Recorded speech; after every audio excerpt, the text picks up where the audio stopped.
¿Puede la honestidad de un niño que no tiene nada, que vive entre las sombras de una de las ciudades más grandes del mundo, romper el corazón de hielo de una mujer que lo tiene todo?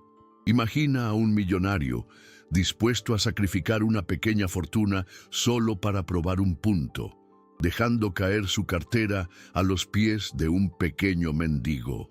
Lo que sucede a continuación no es solo una prueba de honestidad.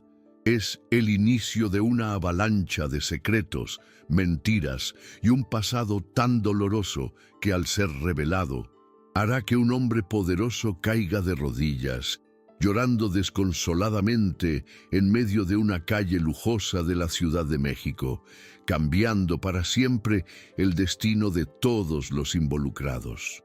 El sol de la tarde caía a plomo sobre el asfalto de la avenida Presidente Masaryk, en el corazón de Polanco, uno de los barrios más exclusivos de la Ciudad de México.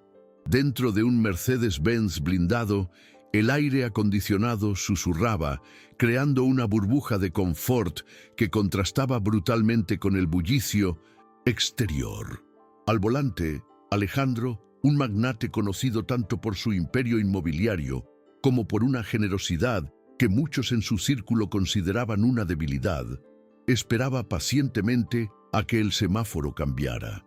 A su lado, su esposa Isabela, envuelta en seda y con una expresión de perpetuo desdén hacia el mundo exterior, revisaba su teléfono, con el ceño ligeramente fruncido, como si la mera existencia del tráfico fuera una ofensa personal dirigida hacia ella, sin percatarse del drama humano que se desarrollaba a solo unos centímetros de su ventana.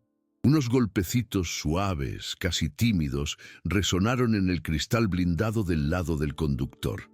Alejandro giró la cabeza y se encontró con los ojos suplicantes de un hombre de mediana edad, cuyo rostro curtido por el sol y la miseria contaba una historia de innumerables penurias.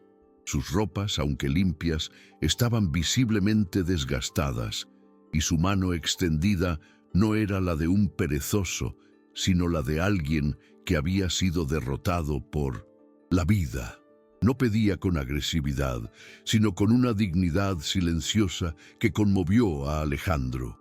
Sin dudarlo un instante, presionó el botón que descendía suavemente la pesada ventanilla, rompiendo la atmósfera estéril del vehículo con el aire caliente y contaminado de la ciudad.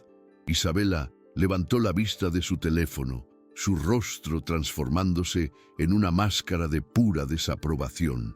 ¿Qué haces, Alejandro? ¿Otra vez? Te he dicho 1000 veces que dejes esa manía tuya de regalar nuestro dinero a esta agente, siseó, su voz afilada como un estilete. Alejandro, sin inmutarse, sacó un billete de 500 pesos de su cartera y se lo entregó al hombre, quien lo recibió con una inclinación de cabeza y un «Dios lo bendiga, patrón», que sonó genuino. El hombre se alejó rápidamente, perdiéndose entre los coches antes de que Isabela pudiera continuar con su reprimenda. El semáforo cambió a verde y Alejandro aceleró suavemente, pero la tensión dentro del coche era más densa que el smog del exterior. ¿Cuándo vas a entender que esta gente elige vivir así?, continuó Isabela, su voz subiendo de tono. Son un lastre para la sociedad, parásitos que se aprovechan de la buena voluntad de gente como tú. ¿De verdad crees que ese dinero irá a parar a algo bueno? Lo más seguro es que en 10 minutos ya esté comprando alcohol o alguna otra porquería. No solo es un desperdicio, es peligroso. Bajas la ventanilla en medio de la calle. ¿Y si un día uno de ellos saca un arma? ¿Has pensado en nuestra seguridad? ¿En mi seguridad? Gastamos una fortuna en blindaje y tú simplemente abres la puerta al peligro. Alejandro suspiró, manteniendo la calma que tanto exasperaba a su esposa. Isabela, mi amor, no todo el mundo que vive en la calle es un criminal o un adicto. A veces, la vida simplemente te golpea de formas que no puedes controlar. Un despido, una enfermedad, una mala racha que se convierte en un pozo sin fondo. Yo veo humanidad, veo desesperación, y si puedo aliviar un poco ese Sufrimiento, aunque sea por un día, lo haré.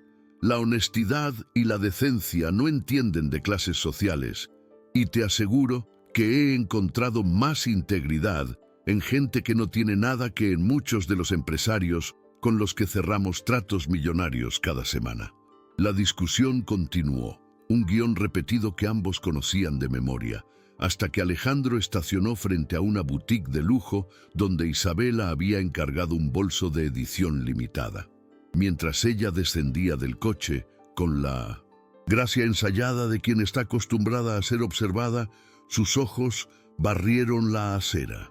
Fue entonces cuando lo vio. Sentado en un trozo de cartón, acurrucado contra la pared de un edificio, había un niño.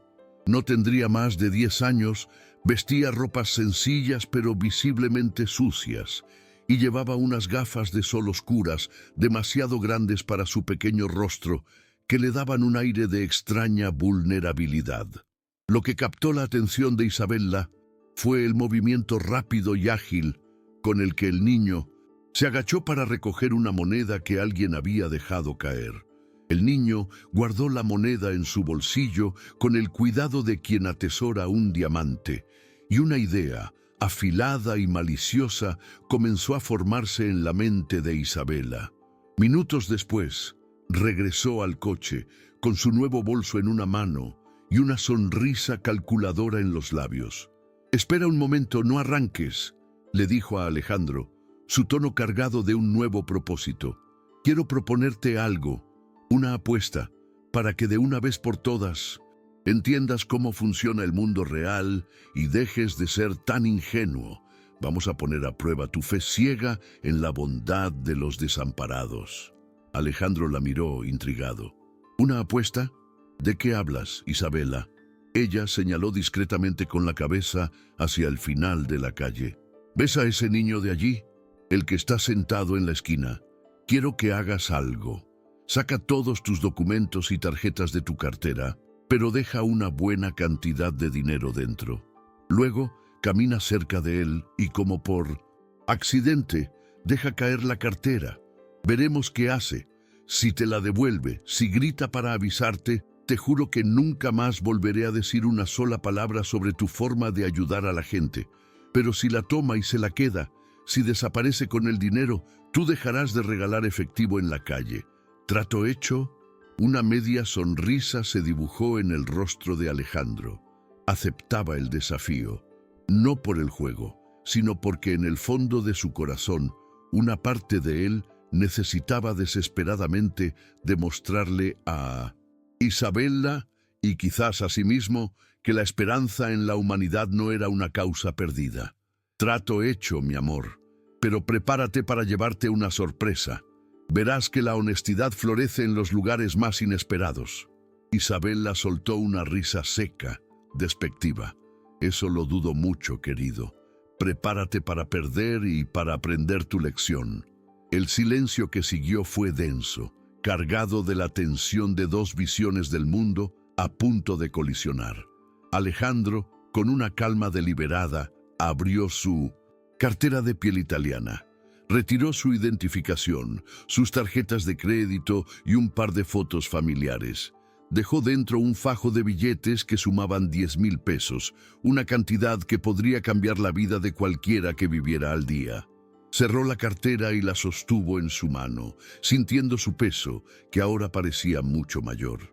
Isabela, con los brazos cruzados y una expresión de suficiencia, comentó con veneno: «Ese mocoso va a tener el mejor día de su vida. Se robará tu dinero, pero al menos servirá para que aprendas que esta gente está en la calle porque se lo merece, porque son tramposos por naturaleza». Sin responder a la provocación, Alejandro bajó del coche. Caminó con paso firme y natural por la acera, sus zapatos caros marcando un ritmo constante sobre las baldosas. Al pasar junto al niño, que permanecía con la cabeza gacha, el empresario fingió un tropiezo, un movimiento casi imperceptible, y en ese instante la cartera se deslizó de su mano y cayó al suelo con un sonido sordo, a pocos centímetros de los pies descalzos del pequeño, Alejandro no se detuvo, ni siquiera miró hacia atrás, siguiendo su camino como si no se hubiera dado cuenta de nada, cumpliendo su parte del trato con una precisión actoral. Desde el asiento del copiloto, Isabela grababa toda la escena con su teléfono de última generación. La pantalla de su celular era una ventana fría a la realidad que ella quería confirmar. Vio perfectamente cómo el niño, alertado por el sonido, levantó la cabeza.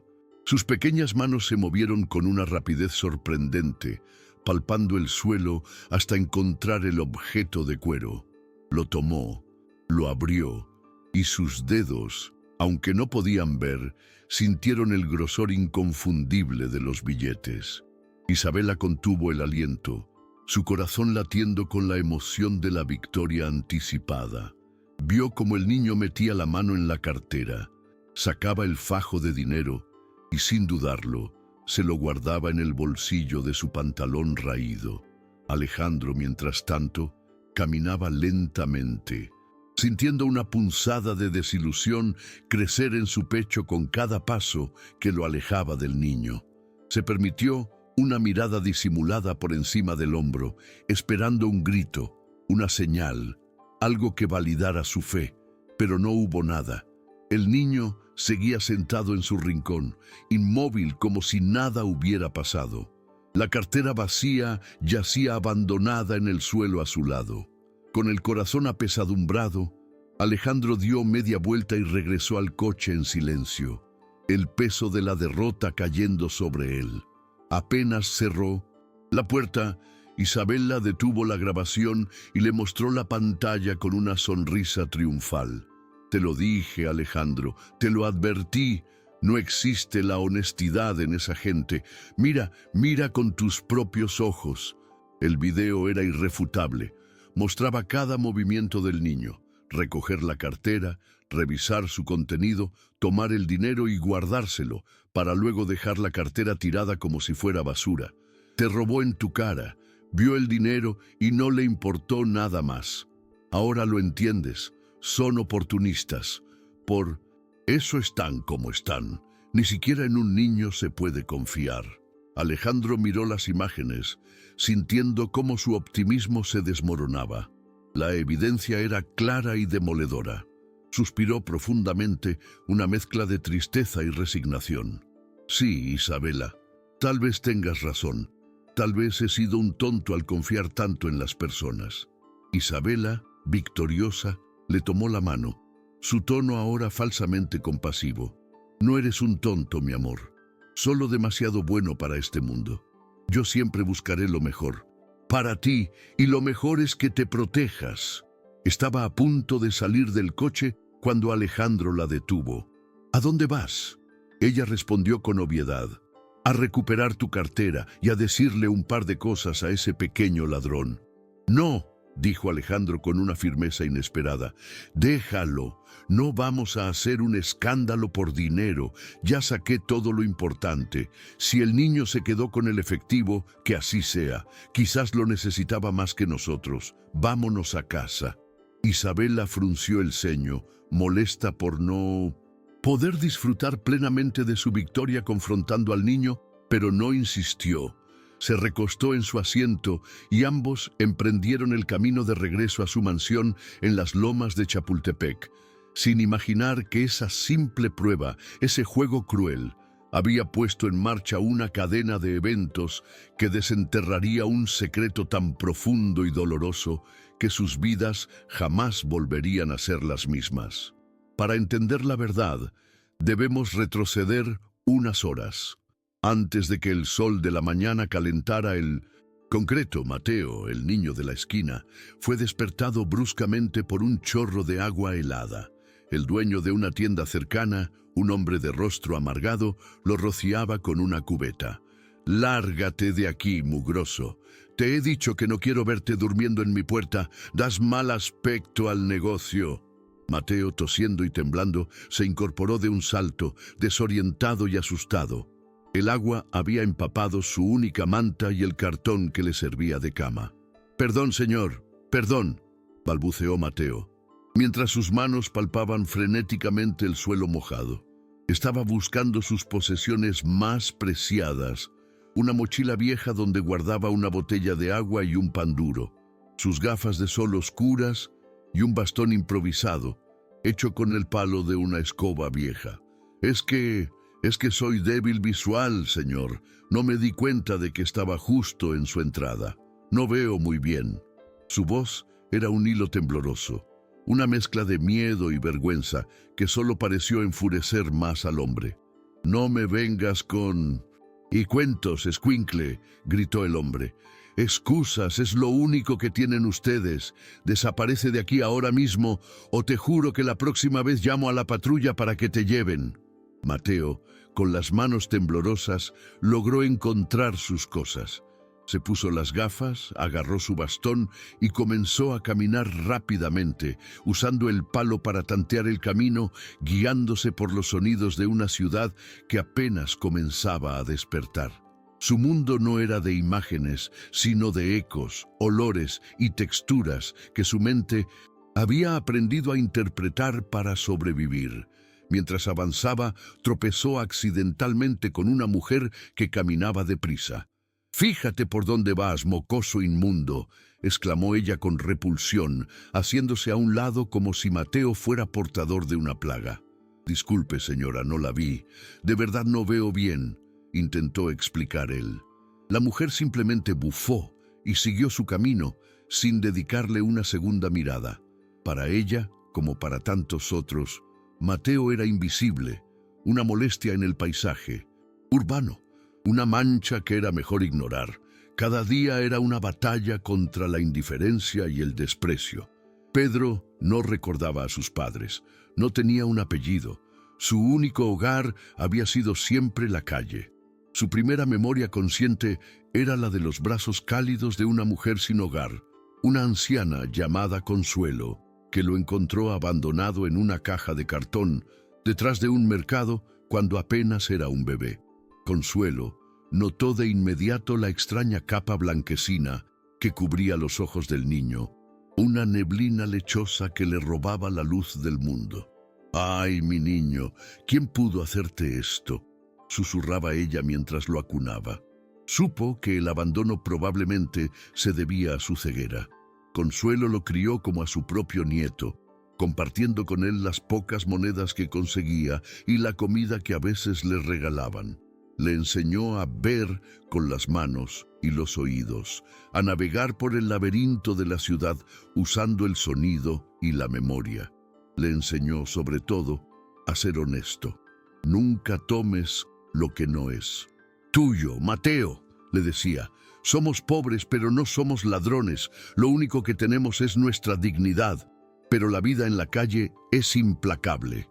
Una neumonía severa se llevó a Consuelo durante un invierno especialmente crudo, y Mateo, con solo 8 años, se quedó completamente solo.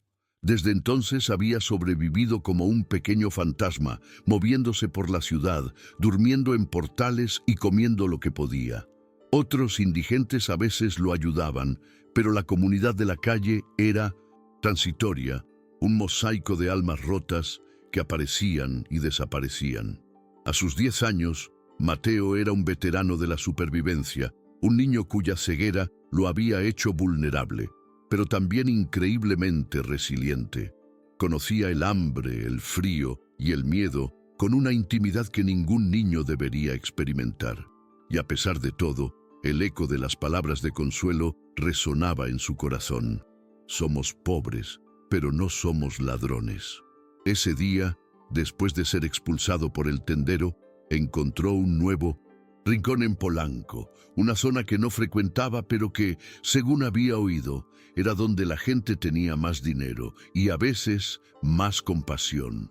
Se sentó en su cartón, extendió la mano y comenzó su letanía silenciosa, esperando que alguna sombra que pasara se detuviera y le ofreciera una moneda.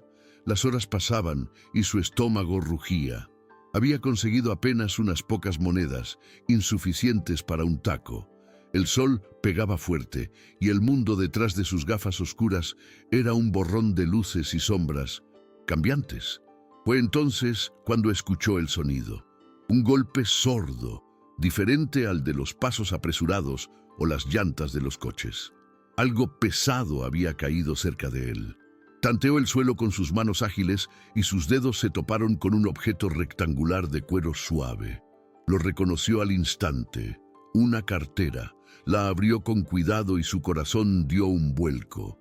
No eran papeles, no eran tarjetas, eran billetes, muchos billetes, un fajo grueso y compacto que prometía más dinero del que había tocado en toda su vida. Por un instante, su mente se llenó de imágenes tentadoras. Un plato de pozole caliente, unos zapatos nuevos, una manta gruesa para las noches frías. La tentación fue como un relámpago, brillante y fugaz. Podría tomar el dinero y desaparecer. Nadie lo sabría. Sería su secreto, su oportunidad de vivir bien por semanas, quizás meses. Podría comer todos los días, dormir en un lugar seguro. Pero entonces, la voz de Consuelo, su ángel de la guarda, resonó en su memoria. Nunca tomes lo que no es tuyo, Mateo. El pensamiento de traicionar la única lección valiosa que había recibido en su vida fue más doloroso que el hambre. Cerró la cartera con una resolución firme. Este dinero no era suyo. Tenía que encontrar a su dueño. Pero, ¿cómo? Era ciego. No había visto quién la había dejado caer. Levantarse y preguntar a gritos solo atraería a oportunistas que reclamarían la cartera como suya. Ya le había pasado antes con un billete que encontró. Un hombre se lo arrebató con brutalidad y desapareció. No cometería ese error. Su plan fue simple y paciente. Se quedaría allí, en el mismo lugar, esperando. El verdadero dueño seguramente volvería sobre sus pasos al darse cuenta de la pérdida. Seguiría pidiendo limosna como si nada, mientras guardaba el tesoro ajeno. Fue en ese momento cuando la cartera vacía cayó a su lado. Se dio cuenta de que el dueño ya había pasado, había tomado el dinero y se había ido, abandonando la cartera. Pero eso no tenía sentido. ¿Quién tomaría el dinero y dejaría una cartera de cuero cara? Algo estaba mal. Revisó de nuevo el suelo a su alrededor, palpando cada centímetro. Y entonces lo encontró. El fajo de billetes. Estaba metido debajo del borde de su cartón. El dueño no se lo había llevado. Lo había dejado caer por accidente y ni siquiera se había dado cuenta. Ahora, la responsabilidad era aún mayor. Mateo guardó el dinero y la cartera vacía en su mochila. La confusión lo embargaba. El dueño de la cartera había pasado junto a él, había dejado caer el dinero y no se había percatado. O quizás no era un accidente. La idea era demasiado extraña para comprenderla. Decidió que su plan original seguía siendo el mejor. Esperaría. El tiempo pasaba lentamente. La tarde se convirtió en noche y la gente apresurada de Polanco fue reemplazada por las luces de los restaurantes caros y el murmullo de las conversaciones elegantes. Nadie se acercó a buscar nada. Con el estómago vacío y el corazón pesado por la responsabilidad, Mateo decidió que era hora de moverse. Recogió sus cosas y comenzó a caminar. El olor a comida de los restaurantes cercanos torturándolo. Se detuvo frente a un puesto de tacos, contando las pocas monedas que había ganado. Apenas le alcanzaba para uno. Miró el contenido de su mochila. Los 10,000 pesos estaban allí, una fortuna que podría comprarle cientos de tacos. La tentación volvió a asaltarlo, esta vez con la fuerza de la desesperación. Solo un billete, pensó. Solo uno para comer, pero de nuevo, la integridad que Consuelo le había inculcado ganó la batalla. No, quien perdió este dinero debe estar desesperado. Yo sé lo que es no tener nada. No puedo hacerle eso a nadie, se dijo a sí mismo en voz baja. Con sus pocas monedas se compró un solo taco, que devoró con la lentitud de quien quiere que el placer dure para siempre. Después, buscó un lugar seguro para pasar la noche, un rincón oscuro entre dos edificios donde nadie lo molestara. Allí, a la luz de un lejano farol, decidió examinar la cartera de nuevo. Sus dedos exploraron cada compartimento, cada pliegue del cuero, buscando algo, cualquier cosa que pudiera identificar al dueño. No había documentos, ni identificaciones, ni fotos. Era extraño. ¿Quién llevaría una cartera sin nada más que dinero? Finalmente, en un pequeño bolsillo oculto, sus dedos tocaron algo diferente. Un pedazo de cartón rectangular, más grueso y liso que un billete. Una tarjeta. No podía leerla, por supuesto, pero sabía que era su única pista. Era su única esperanza para librarse de la carga de ese dinero que no le pertenecía. Al día siguiente, con una nueva determinación, Mateo se propuso una misión: encontrar a alguien de confianza que pudiera leer la tarjeta por él. Evitó a los extraños que parecían apresurados o malhumorados. Su instinto, agudizado por años en la calle, le ayudaba a discernir las intenciones en el tono de voz de las personas. Finalmente, se acercó a un anciano que vendía periódicos en una esquina. Un hombre cuya voz sonaba cansada pero amable. Le explicó que había encontrado una tarjeta y que necesitaba saber qué decía para devolver algo importante. El anciano, conmovido por la seriedad del niño, tomó la tarjeta y ajustó sus gafas. «Veamos, muchacho. Dice Alejandro Vargas, director general, Grupo Inmobiliario UNG. Y aquí abajo hay una dirección: Torre Reforma, Paseo de la Reforma, número 296, piso 45. Vaya, este señor debe ser muy importante. ¿Dónde encontraste esto?» Mateo, no queriendo complicar las cosas, simplemente dijo que la había encontrado en el suelo. Agradeció al vendedor con una sinceridad que sorprendió al anciano y se marchó, repitiendo la dirección en su mente una y otra vez para no olvidarla. El viaje a Paseo de la Reforma fue una odisea para Mateo. Se guiaba por las indicaciones que le daban, a veces amables, a veces hostiles. Tropezó, se perdió, pero nunca se rindió. El nombre Alejandro Vargas y la dirección eran un mantra que lo impulsaba hacia adelante. Finalmente, después de horas de caminar bajo el sol, llegó. La Torre Reforma se alzaba ante él como un gigante de cristal y acero, un monumento a un mundo de riqueza y poder que le era completamente ajeno. Sintió un nudo de miedo en el estómago. ¿Cómo podría un niño como él entrar en un lugar así? Respirando hondo, Mateo entró en el vestíbulo. El contraste fue abrumador. El aire era frío. El suelo de mármol brillaba tanto que casi podía sentir su reflejo. Y un silencio solemne reinaba en el lugar, roto solo por el murmullo de gente bien vestida. Su presencia, con sus ropas sucias y su bastón improvisado, fue como una nota discordante en una sinfonía perfecta. Inmediatamente, un guardia de seguridad, un hombre corpulento de rostro severo, lo interceptó.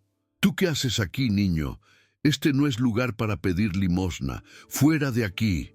El guardia lo tomó del brazo con brusquedad. Su agarre era como un tornillo de acero.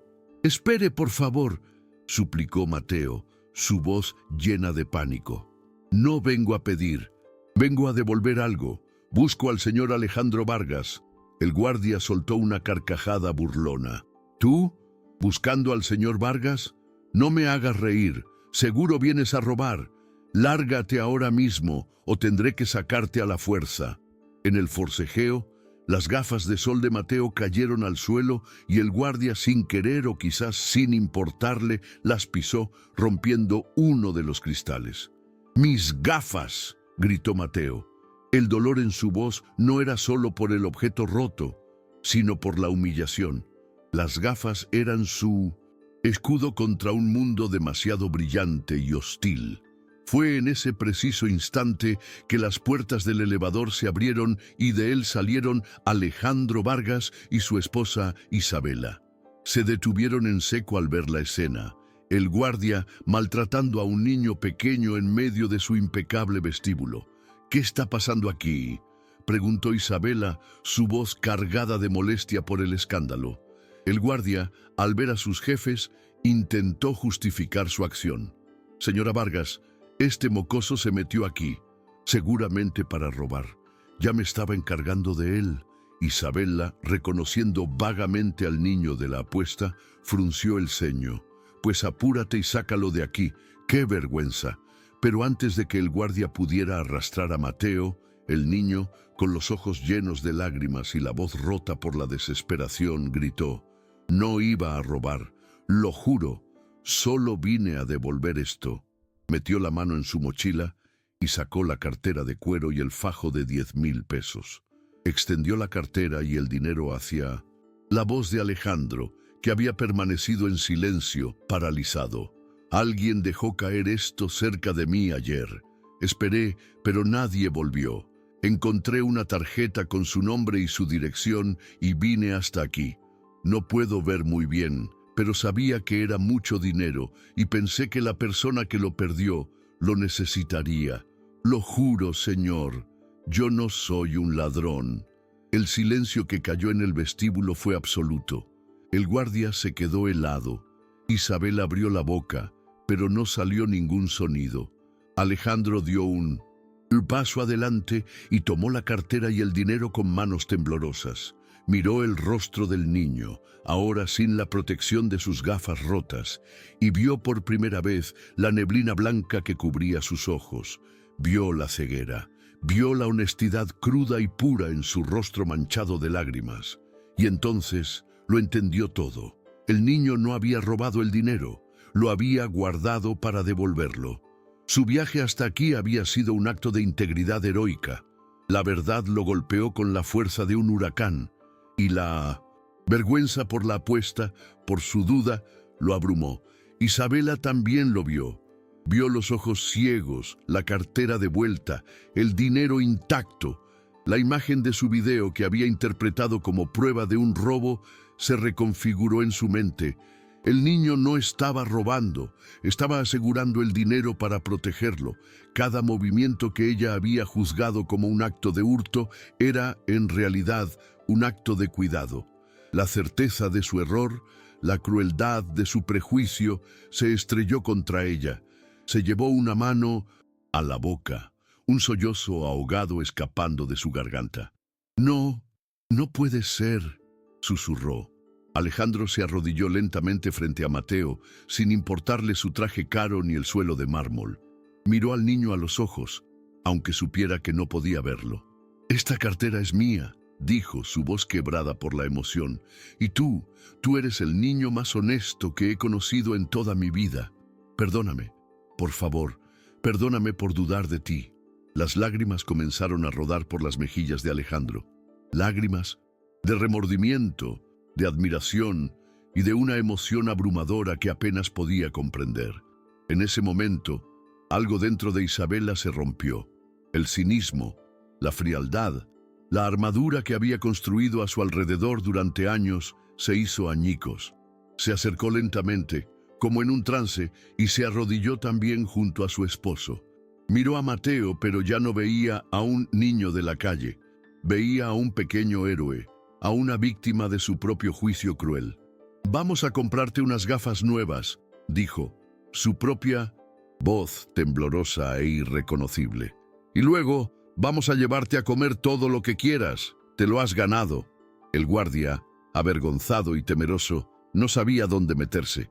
Alejandro se levantó y con una voz tranquila pero llena de autoridad le dijo: «Quiero que suba a mi oficina, prepare un sobre con una compensación generosa y luego presente su renuncia. En esta empresa no toleramos el maltrato a ninguna persona, sin importar su condición». Luego se volvió hacia Mateo e Isabela. «Vámonos de aquí». Y por primera vez en muchos años, Alejandro e Isabela salieron de su edificio no como un magnate y su esposa, sino como dos personas profundamente conmovidas, guiando a un pequeño niño ciego que acababa de darles la lección más grande de sus vidas. Llevaron a Mateo a la óptica más exclusiva de la ciudad. El niño, abrumado, se dejó guiar. Le hicieron un examen completo y le adaptaron unas gafas nuevas. no solo funcionales, sino de una calidad que nunca habría imaginado. Cuando se las puso, aunque su visión seguía siendo un borrón, el mundo dejó de ser una agresión de luz. «Gracias», susurró, tocando el marco con asombro. «Muchas gracias». Su gratitud era tan pura, tan genuina, que a Isabela se le formó un nudo en la garganta. ¿Cómo había podido ser tan ciega, ella que tenía la vista perfecta? Después, cumplieron su promesa y lo llevaron a un restaurante elegante. Mateo, que nunca había estado en un lugar con manteles de tela y múltiples cubiertos, estaba cohibido al principio. Pero el hambre y la amabilidad de la pareja lo hicieron relajarse. Comió con un apetito voraz, saboreando cada bocado como si fuera el primero y el último. Mientras comía, les contó su historia, la de Consuelo, la de la vida en la calle, la de la soledad. Les habló sin rencor, con la simpleza de quien narra hechos, no tragedias. Y con cada palabra, el corazón de Isabela se ablandaba un poco más. Mientras observaba a Mateo comer, una imagen extraña y dolorosa asaltó la mente de Isabela. Una memoria enterrada bajo capas de dolor y tiempo, el rostro de un bebé, su bebé, el que había perdido en el parto hacía 10 años, su hijo, a quien había llamado Santiago en sus sueños. Se estremeció. ¿Por qué pensaba en eso ahora? Sacudió la cabeza intentando alejar el fantasma, pero había algo en la edad de Mateo, en su vulnerabilidad, que le recordaba la maternidad que le fue arrebatada. Al salir del restaurante, Mateo se detuvo. «Gracias por todo, por la comida, por las gafas. Nunca nadie había sido tan bueno conmigo». Se dispuso a alejarse, a volver a su mundo, a la calle que era su único hogar. Pero ni Alejandro ni Isabela pudieron soportar la idea. Se miraron, y en esa mirada compartida hubo un acuerdo tácito. «Espera, Mateo», dijo Alejandro. «No puedes volver a la calle, no después de esto. Eres solo un niño». Isabela dio un paso adelante, su voz ahora suave, casi maternal. «Mateo, quisiéramos que te quedaras con nosotros, al menos por unos días. En nuestra casa estarás seguro, tendrás comida, una cama caliente y podemos llevarte a un buen médico, un especialista, para que revise tus ojos. Por favor, déjanos ayudarte». La oferta dejó a Mateo sin palabras. ¿Una casa? ¿Una cama? Era un sueño tan grande que le daba miedo. La desconfianza, su compañera de toda la vida, luchaba contra la esperanza que nacía en su pecho. Al final, la amabilidad en sus voces y el cansancio de su propia vida lo convencieron. Aceptó. Cuando el coche, de lujo, se detuvo frente a la imponente mansión en las lomas, Mateo sintió como si hubiera llegado a otro planeta. Los sonidos eran diferentes, el aire olía a flores y a césped recién cortado. Dentro, todo era espacio, silencio y suavidad bajo sus pies. Fue entonces cuando una figura elegante y de cabello plateado apareció en la sala. Era doña Elena, la madre de Isabela. Su sonrisa se congeló al ver al niño de la mano de su hija. «¿Pero quién es este niño?», preguntó doña Elena, su voz destilando una frialdad que contrastaba con su apariencia refinada. Isabela, con un entusiasmo que no había mostrado en años, le contó la historia. La apuesta, la honestidad de Mateo, su ceguera. «Decidimos que se quedará unos días con nosotros, mamá. Necesita ayuda». Doña Elena no dijo nada, pero sus ojos, afilados como cuchillos, examinaron a Mateo de arriba a abajo, deteniéndose por un instante en la capa blanquecina que cubría sus iris. Una expresión indescifrable cruzó su rostro antes de desaparecer. Más tarde, a solas con su hija, doña Elena mostró su verdadera opinión. «¿Te has vuelto loca, Isabela? ¿Traer a un mendigo a esta casa? ¿Qué dirá la gente? Esto es una locura, una de las ideas blandengues de Alejandro que por alguna razón ahora está siguiendo. Este niño solo traerá problemas». Isabela, sin embargo, se mantuvo firme. No, mamá, es lo correcto. Y hay algo en él, no sé cómo explicarlo. Siento que debo protegerlo. En los días siguientes, la mansión se transformó. La presencia de Mateo llenó los silenciosos pasillos con una nueva energía.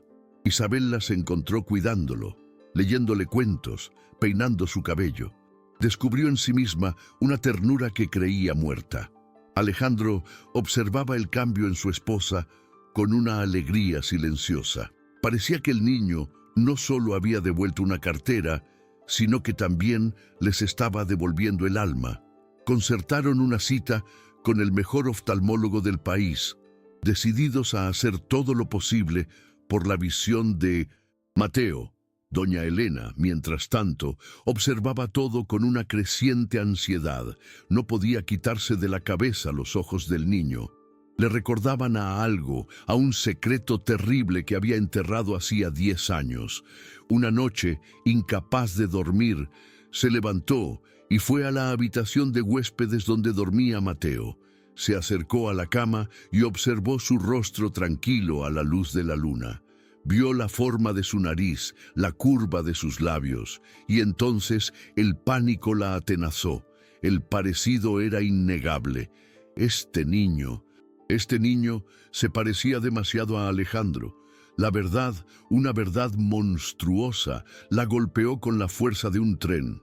Hace 10 años, en una clínica privada, ella había estado presente en el parto de Isabella. El bebé, un varón, había nacido con una catarata congénita severa en ambos ojos. El médico se lo había dicho en privado. En ese momento, Elena, una mujer obsesionada con la perfección, el estatus y el poder, tomó una decisión atroz. Su nieto no sería una carga defectuosa que mancharía el futuro brillante de su hija y su yerno. Sobornó al médico, un hombre de moral laxa, con una suma exorbitante. Le ordenó que declarara al bebé muerto por complicaciones en el parto. A su hija, devastada, le dijo la mentira más cruel que una madre puede decir. Ella misma, doña Elena, se encargó del supuesto cuerpo, pero no hubo funeral, no hubo entierro.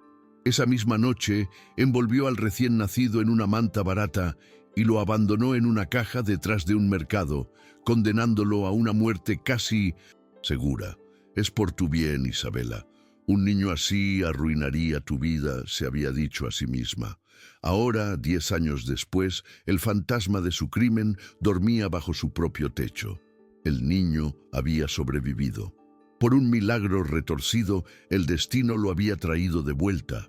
El pánico de Elena se convirtió en un terror frío y calculador. Si Alejandro e Isabella descubrían la verdad, su vida se acabaría. Sería repudiada, expuesta como el monstruo que era. Tenía que hacer algo. Tenía que deshacerse del niño, esta vez para siempre. Y una idea perversa, nacida del pánico, comenzó a tomar forma en su mente. Al día siguiente, llevaron a Mateo al oftalmólogo.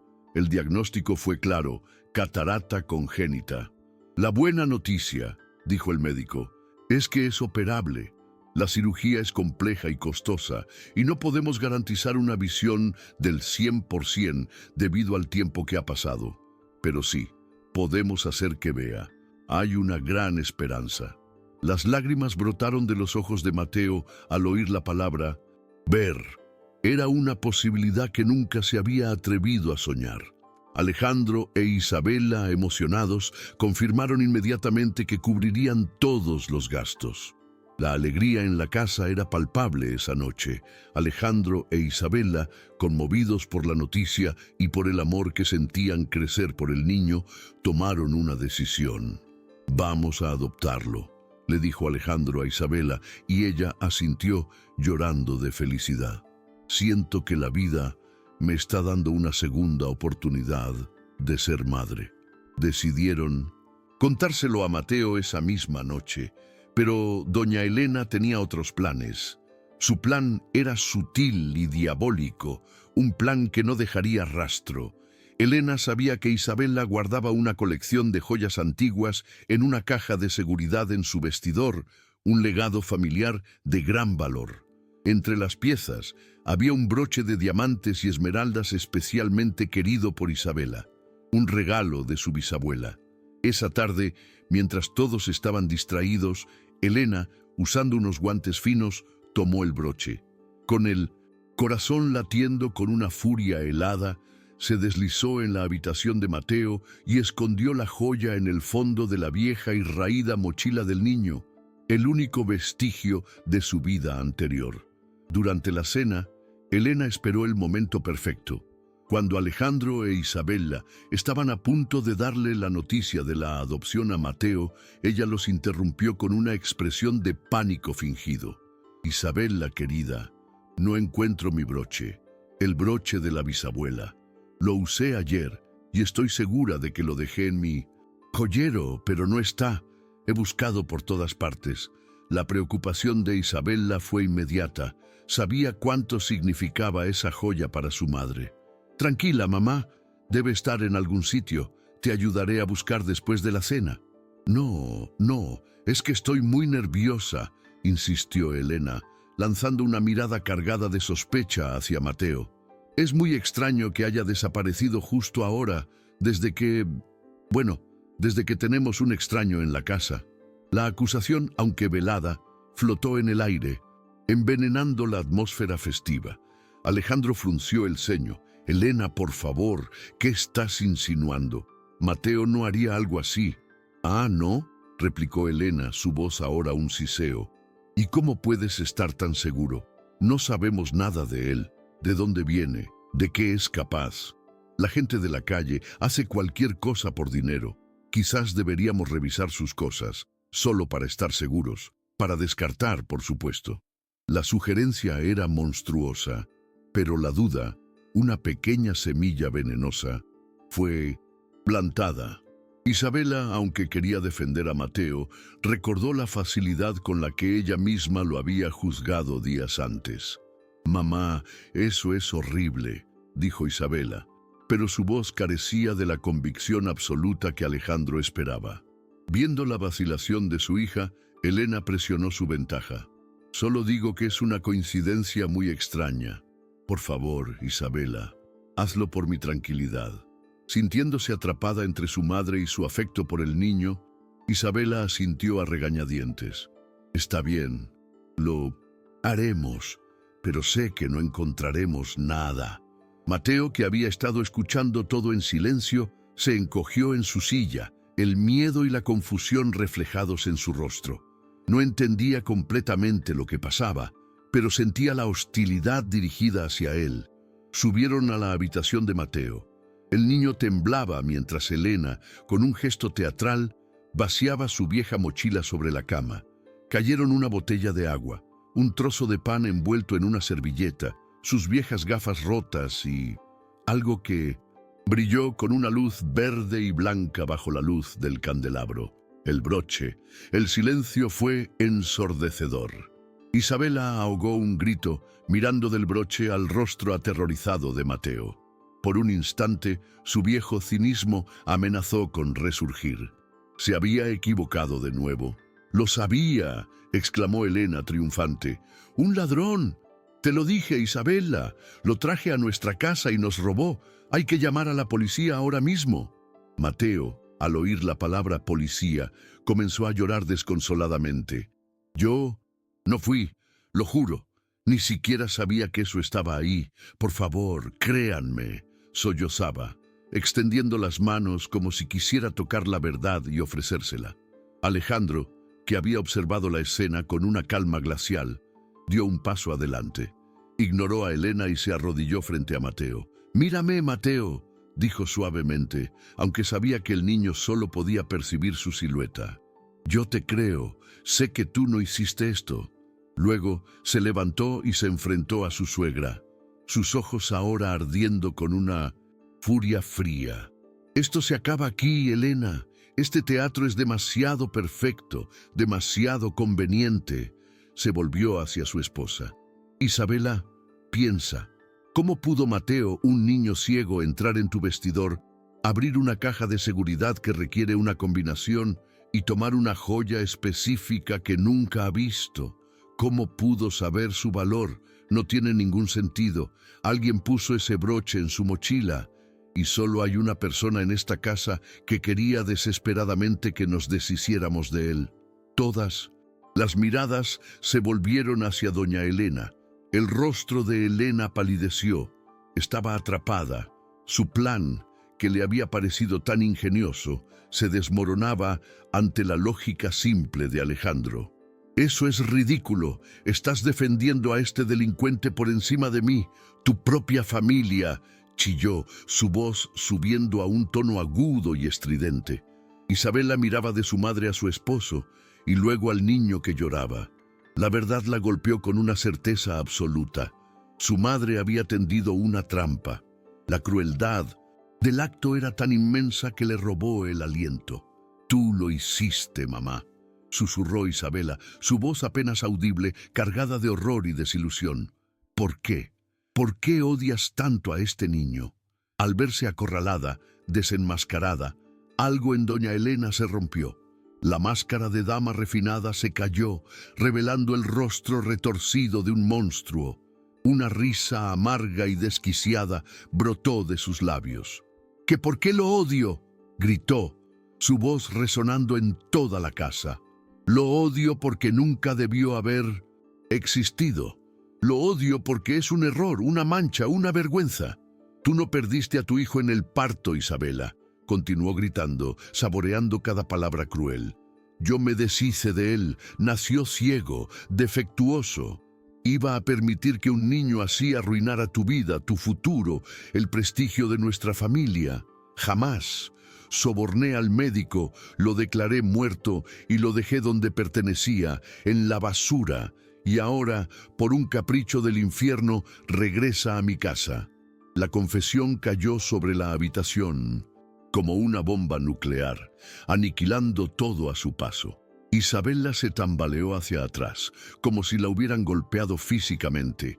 El aire abandonó sus pulmones, el mundo giraba a su alrededor. El dolor fue tan inmenso, tan total, que se convirtió en un vacío helado. Su hijo, su Santiago, no estaba muerto, había estado vivo todo este tiempo, sufriendo en las calles mientras ella lloraba una tumba vacía. Y su propia madre, la mujer que debía protegerla, era la autora de su infierno. Cayó de rodillas, un grito desgarrador, animal, brotando desde lo más profundo de su ser. Alejandro, aunque igualmente conmocionado hasta la médula, reaccionó. Se acercó a Isabela y la abrazó con fuerza, mientras ella se deshacía en sus brazos. Luego, con una mirada de puro odio, se dirigió a Elena, que ahora temblaba, quizás dándose cuenta de la magnitud de lo que había desatado. «Vete de mi casa», dijo Alejandro, su voz baja y letal. «Recoge tus cosas y desaparece de nuestras vidas. Si vuelvo a ver tu rostro, te juro que pasarás el resto de tus días en la cárcel. Vete, ahora». Sin decir una palabra más, Elena, derrotada y expuesta, dio media vuelta y salió de la habitación, su figura encorvada por el peso de su propia maldad. El sonido de la puerta principal cerrándose fue el punto final de una era de mentiras. En la habitación solo quedaban el dolor, la verdad y un pequeño niño que, a pesar de su ceguera, era el único que había visto con claridad desde el principio. Cuando el shock inicial comenzó a disiparse, fue reemplazado por una emoción nueva y abrumadora. Se volvieron hacia Mateo, que seguía llorando en silencio, asustado y confundido. Isabela se arrastró de rodillas hasta él. Le tomó el rostro entre sus manos temblorosas y lo miró. Realmente lo miró por primera vez, buscando los rasgos de su bebé, los rasgos de Alejandro, los suyos, y allí estaban. «Mateo», susurró, su voz rota, «tu nombre, tu verdadero nombre es Santiago, y nosotros somos tus padres». El niño dejó de llorar. La confusión en su rostro era total. Mis padres, pero yo no tengo padres. Consuelo dijo que me encontraron. Alejandro se arrodilló junto a ellos formando un círculo de dolor y redención. Es una historia larga y terrible, hijo, pero es la verdad. Te perdimos, pero nunca dejamos de amarte. Y ahora, por un milagro, te hemos encontrado. Lo abrazaron los dos a la vez. Un abrazo que llevaba el peso de 10 años de ausencia, de dolor y de amor no entregado. Y Mateo, por primera vez en su vida, sintió lo que era un hogar. La vida de Mateo, ahora Santiago, cambió radicalmente. La cirugía fue programada. Entró al quirófano de la mano de sus padres, asustado pero lleno de esperanza. Días después, el médico retiró las vendas.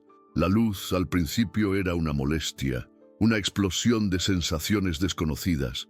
Parpadeó 1, 2, 3 veces. Las formas borrosas comenzaron a adquirir contornos, colores, profundidad. Levantó la vista y vio en primera vez los rostros de las dos personas que estaban a su lado. Vio las lágrimas en los ojos de su madre, la sonrisa temblorosa de su padre. Vio el amor. «Puedo ver», susurró, su voz llena de asombro. «Puedo verlos. Son hermosos».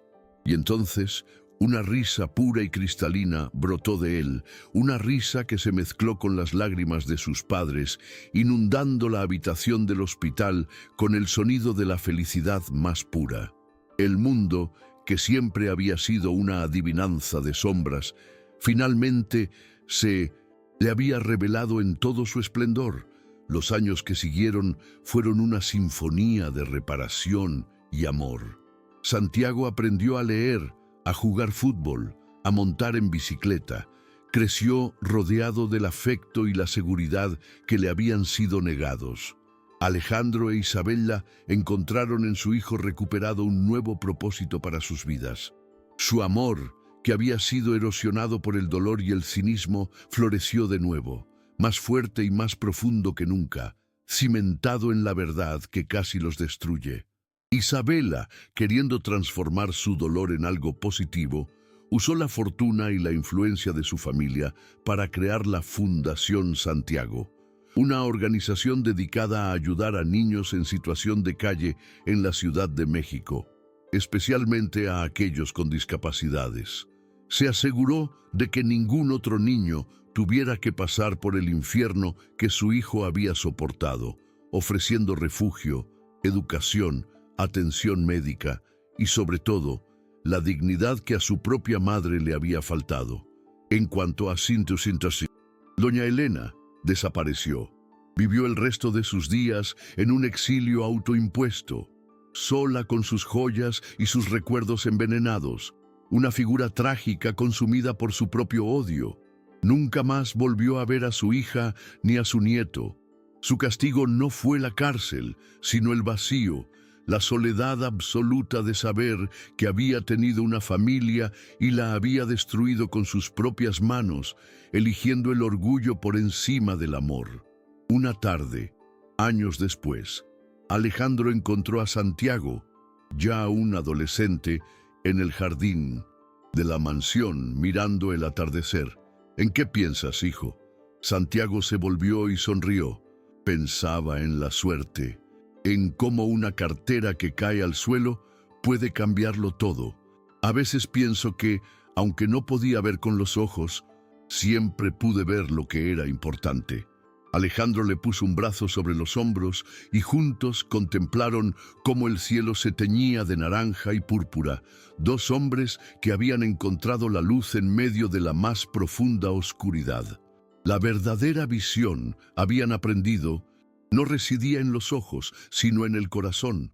La historia de la familia Vargas se convirtió en una especie de leyenda silenciosa en los círculos de la élite mexicana. Un recordatorio de que bajo la superficie de la riqueza y el poder laten historias de un dolor y una redención inimaginables. Alejandro nunca dejó de ser generoso, pero ahora su ayuda era más sabia, más dirigida, canalizada a través de la fundación de su esposa. Ya no se trataba de probar un punto, sino de generar un cambio real, inspirado por la integridad inquebrantable de un niño que le había enseñado el verdadero valor de la riqueza. Isabela, por su parte, nunca recuperó la inocencia perdida, pero encontró algo mucho mejor: la empatía. Cada vez que visitaba los refugios de su fundación y veía los rostros de los niños, veía a su Santiago, se convirtió en una defensora feroz de los desprotegidos. Su voz, antes usada para el desdén, ahora era un trueno que abogaba por la justicia y la compasión. Encontró su verdadera vocación no en las boutiques de lujo, sino en los abrazos de los niños a los que les ofrecía una segunda oportunidad. Santiago creció para ser un joven extraordinario.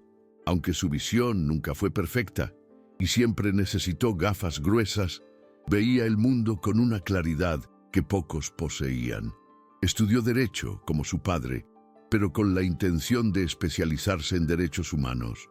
Quería ser la voz de aquellos que, como él una vez, no la tenían.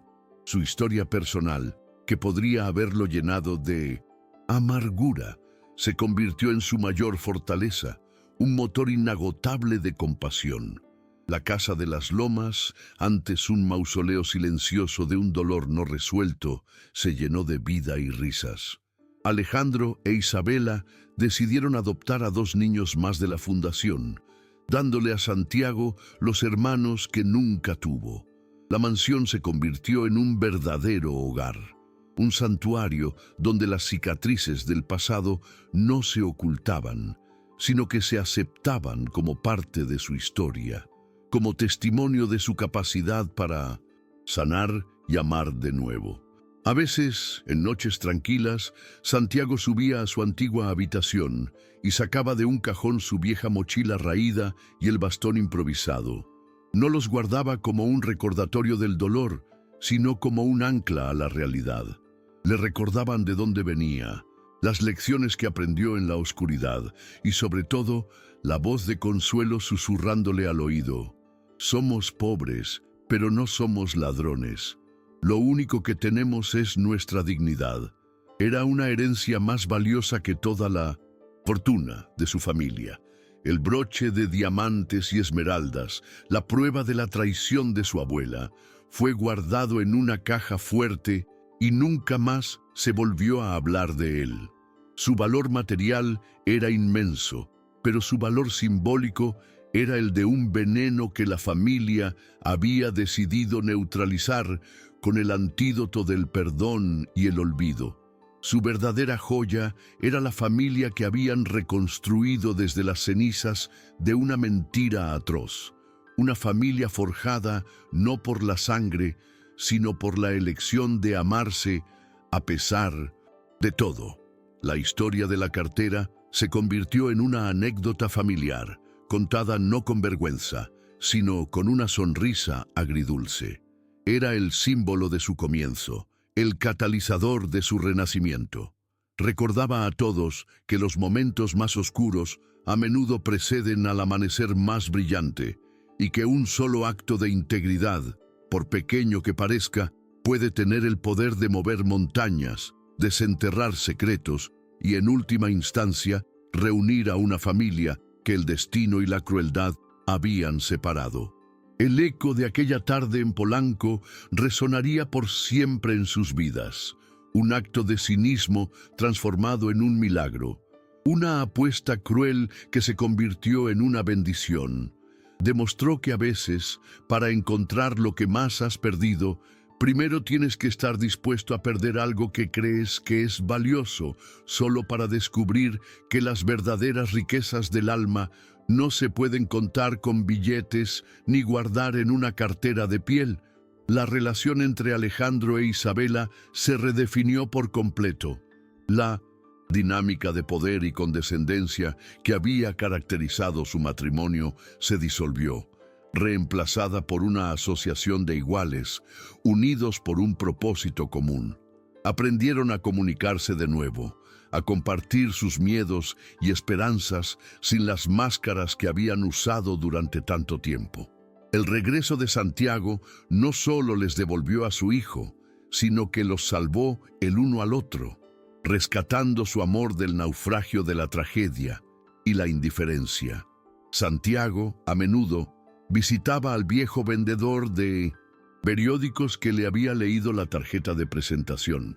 Le llevaba comida, ropa de abrigo en invierno y, lo más importante, su tiempo.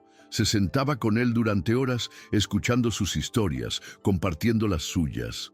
Para Santiago, aquel hombre representaba la bondad desinteresada, una pequeña luz en la inmensa oscuridad de su infancia, y nunca olvidó esa deuda de gratitud. Fue su primera lección de que los héroes a menudo se encuentran en los lugares más humildes. La historia de la familia también sirvió como una advertencia para aquellos en su círculo social que vivían en una burbuja de privilegio y prejuicio. Aunque pocos conocían los detalles más escabrosos, el cambio radical en Isabela y la creación de su fundación fueron un tema de conversación constante. Algunos se burlaban, pero otros, quizás, reflexionaron sobre sus propias vidas, sobre la fragilidad de la fortuna y la importancia de la compasión, viendo en los Vargas un espejo incómodo pero necesario. En el aniversario del día en que se reencontraron, la familia tenía un ritual. No celebraban con una fiesta lujosa, sino que pasaban el día trabajando como voluntarios en uno de los refugios de la fundación. Servían comida, jugaban con los niños, escuchaban sus problemas. Era su forma de honrar el pasado y de reafirmar su compromiso con el futuro. Era un día de gratitud silenciosa, un recordatorio de que su felicidad se había construido sobre los cimientos de la compasión que eligieron abrazar. Santiago nunca buscó saber más de su abuela. Para él, su madre era Isabela, y su familia era la que lo había acogido y sanado. No albergaba odio ni rencor hacia Elena. En su lugar, sentía una profunda lástima. Comprendía que el verdadero castigo de Elena no era el exilio, sino la incapacidad de amar, una ceguera del alma mucho más profunda y terrible que la que él había sufrido en sus ojos. El perdón, para Santiago, no era olvidar, sino liberarse del peso del odio. Alejandro, por su parte, a menudo reflexionaba sobre la naturaleza de la fe. Su fe en la bondad humana había sido puesta a prueba de la manera más brutal posible, y por un momento casi la pierde. Pero la honestidad de Santiago no solo la validó, sino que la fortaleció, dándole una nueva profundidad. Aprendió que la verdadera fe no es ciega, sino que es una elección consciente, una decisión de creer en lo mejor de las personas, incluso cuando el mundo te muestra lo peor. Isabela encontró en su diario personal una forma de procesar el trauma. Escribía sobre su dolor, su culpa, su ira hacia su madre, pero también sobre la inmensa alegría y el amor que sentía por su familia recuperada. Un día le mostró sus escritos a Santiago, ahora un joven adulto. Quería que él entendiera la profundidad de su transformación, que supiera que su llegada no solo había sanado una herida, sino que había rediseñado por completo el mapa de su alma.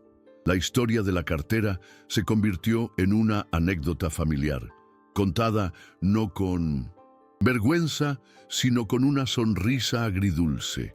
Era el símbolo de su comienzo, el catalizador de su renacimiento.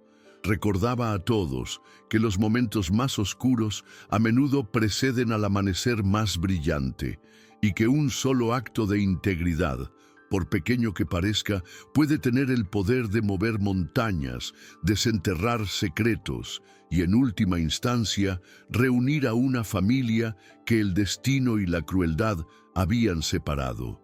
Y así, en la vasta y caótica Ciudad de México, la vida de la familia Vargas continuó, ya no como una historia de riqueza material, sino como una epopeya de resiliencia humana.